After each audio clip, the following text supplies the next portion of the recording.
Supreme Court decision that people have been waiting for quite some time, the Hobby Lobby decision. And, of course, this is a test of boundaries. Where does Obama's imperial dictates, where do they begin? Where do the Congress's dictates begin? And where do religious freedoms end? Well, in this particular case, we had a narrow Supreme Court decision, 5-4, that ruled in favor of closely held corporations being able to have religious freedom, not to have those mandates mandated on them. Well, what about the rest of us?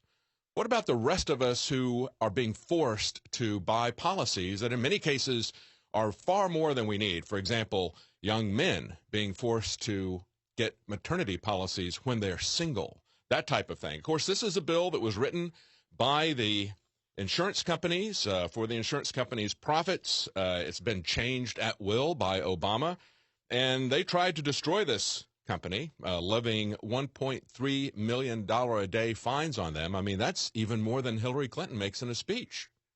You know, that's about 5 times what she makes in a speech. So that's a lot of money because she makes a lot of money with her speeches. But don't think that religious freedom is breaking out all over the place, because we've got the military banning Bibles while they're forcing soldiers in Bahrain to adhere to Ramadan rules. Also on the news, we've got calls in Congress for refugee status for Central American kids. And this is not just Obama and Democrats calling for this. This is people like John McCain, because this is an opportunity for them to exercise control.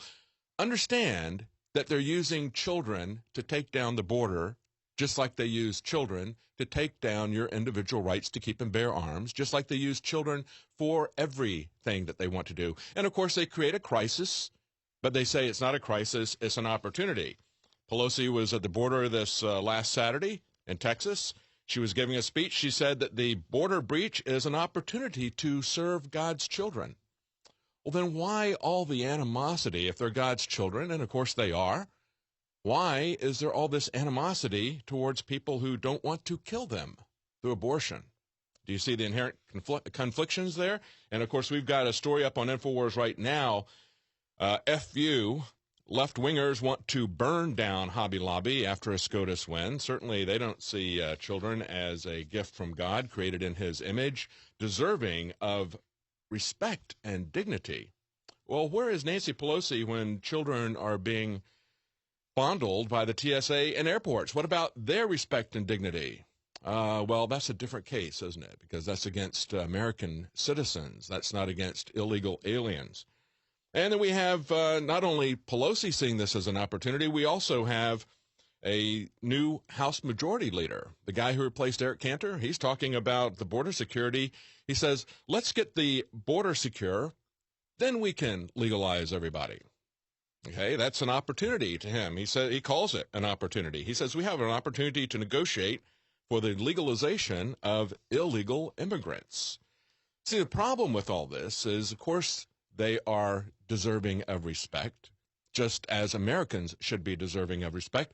But Pelosi made an interesting comment when she said, I would just love to bring all of them home with me. Well, why doesn't she? Well, because there's practical limitations of how many she can care for. There are practical limitations as to how many children I can take care of, how many children I can adopt, how many children you can adopt. And, of course, the government enforces those regulations if we start to go through adoption. We're not allowed to bring in 100 kids into our homes. We don't have homes large enough. We don't have incomes large enough for that. And we can't, as a society, bring in all of the children from Central and South America. Now, we've got special reports coming up. We've got a report coming up at the bottom of the hour with Alex Jones, and he's going to break down where all of this started. You know, it's Homeland Security that is cracking down on Americans inside the border and opening up the borders. Where did Homeland Security start? 9/11. Alex will be joining us at the bottom of the hour. He has a special report on Charlie Sheen engaging Obama about 9/11. And, of course, that is the key to what's going on right now in this country. The institution that was created in the aftermath of 9/11, Homeland Security, is what is pushing the police state, the security state, the surveillance state within our borders, the harassment, the violation of our freedom and dignity while they stand down at the border. Same group at both the border and internally. This is all Homeland Security. Homeland Security is in charge of the borders as well as these agents that are harassing us. Very important report to see. And, of course, there's a report up on Infowars.com. This should end the TSA, the hypocrisy of what's happening at the borders versus what they're doing at airports, bus stations, train stations, and on roadblocks. Now, we had a major Supreme Court decision come out today that people have been waiting for quite some time, and that is whether or not a couple of closely held businesses who have religious objections to the Obamacare mandates, whether or not they should be allowed to exercise those exemptions on religious conscience. And they tried to fine them $1.3 million per day. That was the Obama administration's response to that. While Obama carves out exceptions at will to his friends, delays things, cancels things, rewrites Obamacare at will, they were going to try to shut down Hobby Lobby with $1.3 million per day fines. Now, of course, it's Hobby Lobby and another small business. Hobby Lobby is not a small business, but it's closely held. It's a family business. It's not a publicly held corporation. It's a corporation just in the sense of its tax effects, essentially a small, closely held corporation. And a small Mennonite-owned cabinet maker called Conestoga Wood Specialties took this to the Supreme Court. You know, if we would all fight for our rights like these people did, we could stand these people down. I mean, they were either they put everything on the line, just like the founding fathers. They said they pledged their lives or honor their fortunes on establishing their rights. And I really admire them for taking this fight all the way to the Supreme Court, not caving in. If they'd lost, they would have lost their businesses, of course. Now, it's interesting, I think, to look at the response, the reaction to the Supreme Court decision from people like Justice Ginsburg, and also to look at what people are saying on Twitter, the hate, the profanity that's going on with Twitter, people calling for Hobby Lobby to be burned down. We have that article up at Infowars.com. But let's look at what the Supreme Court Justices Kagan and Ginsburg have said. Now, Kagan says, Congress has made a judgment, and Congress has given a statutory entitlement. Okay, so just obey it. And then Ginsburg says, this is a decision of startling breadth. Corporations could opt out of any law that is incompatible with their sincerely held religious beliefs. What is it about the Constitution that they don't get? When the Constitution says that when it comes to free speech and the free exercise of religion, it's not just about privately holding your beliefs in the closet. It's about exercising and acting on those beliefs freely. And what is it about the fact that the First Amendment says Congress shall make no law? If Congress makes a law abridging free speech, abridging your religious convictions, your exercise of your religious convictions, that law should be ignored by juries, by Supreme Courts, by everyone. It should be challenged. She goes on to say, Congress enacted the Religious Freedom Restoration Act to serve a far less radical purpose, and mindful of the havoc the court's judgment can introduce, I dissent. Yeah, you see, you don't come up with a Freedom of Restoration Act, which guts the First Amendment. See, it's not restoring anything. It's infringing on our rights when they do something like that. The First Amendment is supposed to be radical. The Second Amendment is supposed to be radical. The Fourth, the Fifth, the Sixth, they're all supposed to be radical. It's a radical idea that we have rights that we possess as human beings that the government can't take away. And those were put there specifically to protect individual rights. That's a radical idea.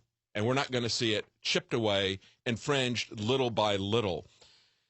Now, what's it really going to mean? Well, Independent Women's Forum had some interesting observations about this. They pointed out that roughly 85% of group plans right now include contraceptive coverage, and that was the case before the mandate. So they're not going to go away for most people. They also said 99% of sexually active women in the U.S. have used contraception, so it's not going to go away either. You've got 85% of the plans that had it before the mandate, and if somebody thinks that that's an important benefit that they want, they can choose to work for those 85% of the companies. And then they also point out that there's a fallacy to the argument that if something is not mandatory, it will cease to exist.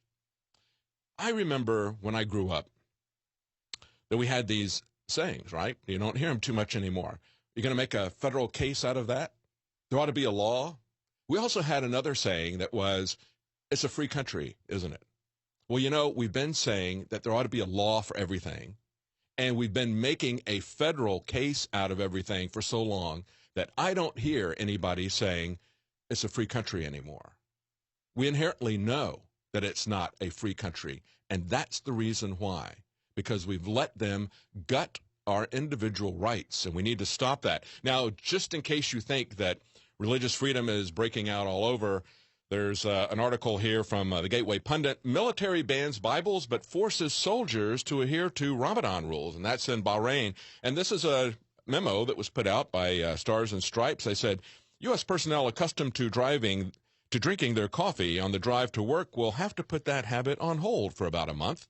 It's one of the few lifestyle changes that Americans will have to make during the holy month of Ramadan. Meanwhile, the U.S. Air Force kicked Christian Gideon volunteers off of the base in March who were handing out free Bibles.